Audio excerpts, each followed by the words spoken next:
Vedare tinokugamuchirai zvekare kune chimwe chirongwa pano paZim Facebook Secrets and Confessions.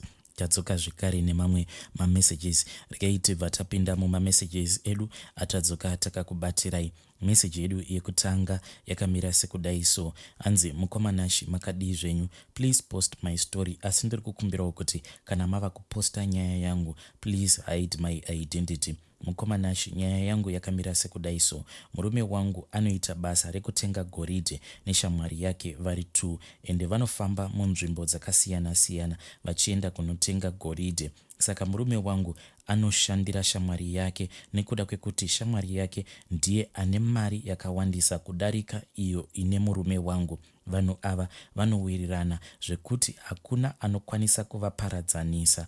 Zvakazoitika one day mukomanashi ndezvekuti zvinhu izvi zvatova ne2 months zvabva mukuitika. Shamwari yemurume wangu akangokaruka auya kumba, akati auya kumba kudaro akabva andiwana ndichibva kunogeza apa ndainge ndakatomonera zambia rangu. Akati asvika pamba ndokubva azondiburitsira mari iyi yainge yakaita murwi yakawanda, yainge ichisvika zvekuma $5,000. Akabva andikumbira kuti ndinge ndichisunungura zambia iro randainge ndakasunga. Ainge achiti anongoda kungoona obva andipa mari. Mukomanashi ndakavhunduka mari ndokubva ndasunungura zambia. Ndakati ndichipedza kusunungura zambia akabva anditambidza mari iya. Akabva ati mubva mazopa murume wenyu nekuda kwekuti mari iyi ndeyechikwereti. Mukomanashi, ndiri kunyara nezvandakaita nekuda kwemari. Nyaya iyi iri kundidya mumwoyo kuti murume wangu achati chii kana akazoudzwa zvese zvakaitika neshamwari yake. Ndinotombofunga kuda kuudza murume wangu ndega. Mukoma, nekuda kwekuti ndiri muprison handina kana peace of mind nekuda kweizvi zvandakaitwa. I know kuti murume wangu achingobata nyaya iyi ari kubva andidzinga. Ndauyawo kwamuri vedare kuti mungandishore, asi inhau yekuti ndakangovhunduka mari yandainge ndaona. Mukomanashi, hanzi mbudzi kuzvarira pavanhu hunzi inge ichizotandirwa imbwa. Please help me nemazano kuti nyaya iyi paichabuda ndingaitawo sei. Please advise me. Hei vedare, ndo meseji yandakatumidzirwa ichibva kuna vahanzvadzi vedu. Zvakangooma hazvo vedu we, asi please ngatitaureiwo navo mucomment section. Regai tibva taenda panyaya yedu inotevera. Nyaya yedu inotevera yakamira sekudai so. Hanzi hello mukomanashi, please post for me. Asi vigaiwo chitupa changu. Inini ndiri musikana ane 25 years. Ndine twin sister yangu. Saka sister yangu yakakura ichigona chikoro. Inini zvinhu zvainge zvakandiomera. Kwainge kuri kungovavarira. Saka baba vangu munhu ane mabusiness akati one day muHarare. Sister yangu ndiye ava kutomanager mabusiness ese ababa. Saka zviri kuitika mukoma ndezvekuti baba vangu vane shungu dzekuti se-twin sister yangu inini ndinge ndichikwanisa kuenderera mberi neupenyu. Asi zvinhu izvi hazvisi mandiri. Mukoma, I have tried kuti baba vangu vange vachinzwisisa kuti iyi sandiyo passion yangu, but vanoona kunge ndiri kunyepa, ndiri kungoda kungodya mari yavo because of mistake I did. Vakandipa $2,000 ndakabva ndahelpa boyfriend yangu, amai vake vainge varwara. Saka vakabva vazondiramwa to the extent yekuti I am just a useless person. Kunyange ndikauya nemukomana avamugamuchiri because he does not believe in me anymore. Saka zvandakazoita mukoma nekuda kwekubatikana nedepression, ndakabva ndatanga kuzoitawo zvemadrugs. Handina kana drug randisina kushandisa for now, zvekuti mamwe madrugs ndatova more addicted kwaari. Amai vangu vari kuda kuzama kuuya pedyo neni, but to be honest mukomanashi, ndava munhu ava kungogara aine hasha nechigumbu nekuda kwezvandakaitwa nevabereki vangu vakandiramwa. Ndava munhu ava kungogara achingoita kamwe kautsinye zvekuti twin sister yangu kana kuri kunzi akaita mukomana, I will make sure kuti relationship iyoyo ndinoiparadza, nekuti ndiri kufunga kuti pane zvaakaudza baba pamusoro pangu. Because of the way that they have treated me, I am not like a sister. She is always against me. mukomanashi, kunyora kwandaita kwamuri, ndiri munhu ari kugara upenyu hwekungoti chero zvazvaita handisisina kana mwoyo nemunhu kana mushonga wekunoromba ndangadafunga kana kuzvipira kunoutora kuti ndinge ndichiita upenyu hwangu. Please mukoma, ndibatsireiwo nedare renyu nekuti I am confused. Dai zvaibvira ndaikwanisa kukupai nhamba dzababa vangu kuti munge muchitaura navo. Hei vedare, ndo meseji yandakatumidzirwa nemwanasikana uyu. Zvakangooma hazvo vedhuwe. Hanzi I am now a drug addict. Kana kuri kunziwo uri kusanganawo nethat situation yekuti uri kutora madrugs and usingazivi kuti madrugs awa ungamasiya sei, please unokwanisa kuuya nenyaya yako otiudzawo kuti how did you get involved muzvinhu izvi zvekuita madrugs. Hey, madrugs apedza vana. Zvakangooma hazvo vedhuwe, asi mwanasikana uyu please ngatitaure naye. Hey, zvimwe zvacho so hanzi kana kuromba ndinokwanisa kunorombera kuti so that twin sister yangu asaramba achingoenjoya life yake. Hey, ngatibatsirei mwanasikana uyu. Rekei tibva taenda panyaya yedu inotevera. Nyaya yedu inotevera yakamira sekudai so. Hanzi makadii zvenyu mukomanashi, ndiri kukumbirawo kuti munge muchindivigirawo chitupa changu. Inini ndiri murume ane 45 years. Ndinoshandawo payard, but ndinoshanda payard ndiri garden boy kuSouth Africa.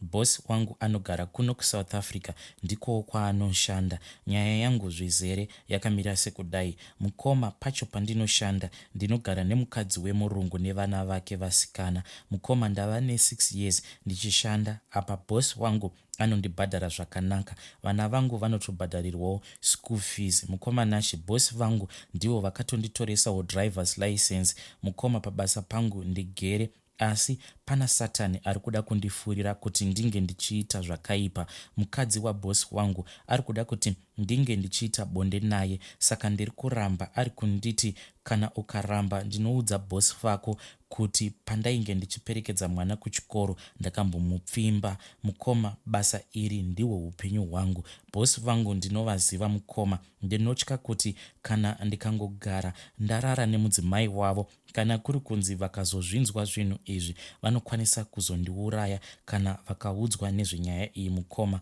please ndibatsireiwo muri yeZimbabwe. Ndoita sei to avoid amai ava?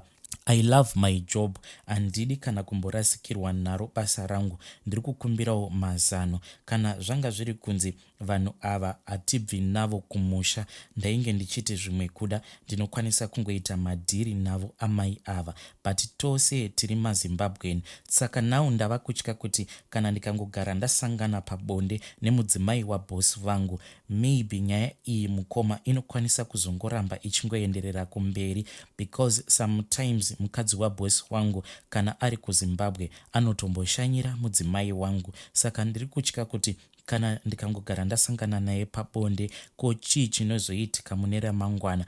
Ko kana kuri kunzi bosi vangu vakaisa runyoka pamudzimai wavo, ko kana vakazodzoka vachibva kubasa vobva vawana kuti ndinenge ndakanamirana takarara pambedha nemudzimai wavo, chii chinozoitika? I do not feel safe at all. Ende chinonyanya kundibata ndechekuti kubva zvandakatanga kushandira vanhu ava ndainge ndichitoti zvakanaka, it is a way of saving some money, because boss vangu vakabva varamba kuti ndinge ndichienda kunogara kumalocations, ndinogara navo pamba pavo ipapo. Saka nguva zhinji mukoma ndinenge ndiripo, ende kunyange kubuda ndinotorambidzwa kuti ndinge ndichingofamba-famba. Vanondiudza kuti handifaniri kuti ndinge ndichingofamba-famba, so most of the times I just stay indoors. Saka mamovements angu ose vanomaziva. Last time mudzimai wabosi wangu akatomboita majokes neni mushure mekunge angondiudza kuti ndinge ndichimuperekedza kuenda kumall. Saka takati tichienda kuya akabva ati, iwe uchapedzira wazotoita accident. Ndikabva ndati, why madam? Akabva ati, ko kana uchigara kuno kuSouth Africa for 6 months usina kana munhu watinenge tichiona uchipinza, handiti kuno hauna kana girlfriend? Ndikabva ndati, no, I am very faithful to my wife. Kana ndadzokera kuZimbabwe ndipo pandinozopedza nyota akabva atanga kuseka. Ndikabva ndati wai muri kuseka madam? Akabva ati saka pese apa unenge uchiita sei? Ndikabva ndati hapana. Madam vakabva vati unonyepa, ndinozviziva kuti unenge uchiita chimhandara maoko iwewe, ende ndakatombokudongorera ndikabva ndakuona uchiita chimhandara maoko. So I do not know kuti if she was testing me or not, because hongu mukoma nditoriwo nenguva dzekuti kana ndikanzwa kuti ndinenge ndava kudawo kupedza shungu, inini nemudzimai wangu tinopota tichiitirana mavideo calls tichingopedzera shungu tiri pafoni kudaro. So I do not know kuti madam vangu ichokwadi here kuti vakambondidongorera ndokubva vandiwana ndiri pakati pekuzvibatsira. I just felt embarrassed. Kunyange zvangu ndakaramba, but kamurambiro kacho ako kandainge ndichiita zvainge zvingori pachena kuti ndinopota ndichimbozvibatsira. Saka ndo engo iyo yava kungoramba vachingouya nayo vachingondiudza kuti iwewe ndakakuona uchiita chimhandara maoko, saka do not try to pretend as if you are innocent. Zvinhu izvi unozvida, ende ukaramba uchiita chimhandara maoko uchapedzisira wazoita accident ukandiurayira vana. Hanzi chimhandara maoko chinokuvadza maziso. Asi nyaya yandiunzawo pano inyaya yekuti please ndipeiwo maadvices kuti madam vangu ava ndova avoida sei, ndongoita bonde navo ka1 here sematauriro acho avari kuzviita kuti let us just do it once, ende tikangozviita ka1 handizombofi ndakakunetsa futi. Do you want to get fired? Mukoma, situation yekuzimbabwe ndinoiziva, ende ndinozvizivira kuti kana ndikagara ndadzokera kuzimbabwe ndinenge ndatouraya mhuri yangu nenzara. Please assist me. Hei vedare, ndo message yandakatumidzirwa ichibva kuna mukoma vedu. Kana wanga uri iwewe waizvifambisawo sei? Please feel free to write in the comment section tichibatsirawo mukoma vedu ava. Regai tibva taenda panyaya yedu inotevera. Nyaya yedu inotevera yakamira sekudai so. Hanzi mukomanashi makadii zvenyu? Inini ndiri musikana ane 24 years. Mukomanashi ndiri kudzidzawo paUniversity of Zimbabwe.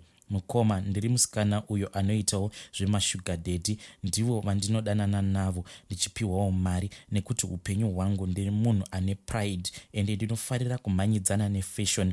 Saka mari yose yandakahura inongoperera kuhembe. Handina kana chandakakwanisa kuita nemari iyo yandainge ndichihurira. Handaigona kudanana nemukomana mudiki nekuti chandainge ndichingofunga ndechikuti chinonzi rudo imari. Saka kudanana nemunhu asina mari ndaiona sekunge ndiri kupedza nguva. Zvakazoitika last year ndezvekuti ndakadanana nevamwe baba avo vainge vachiti vanobva kuZambia. Baba ava vainge vachindipa mari nezvese zvandainge ndichida. Saka one day vakabva vazobhuka lodge ndokubva vazondidaidza semazuva ose ndakapinda mulodge imomo. Mukomanashi, zvandakaona mulodge imomo nanhasi ndinotya kana kuzvitaura.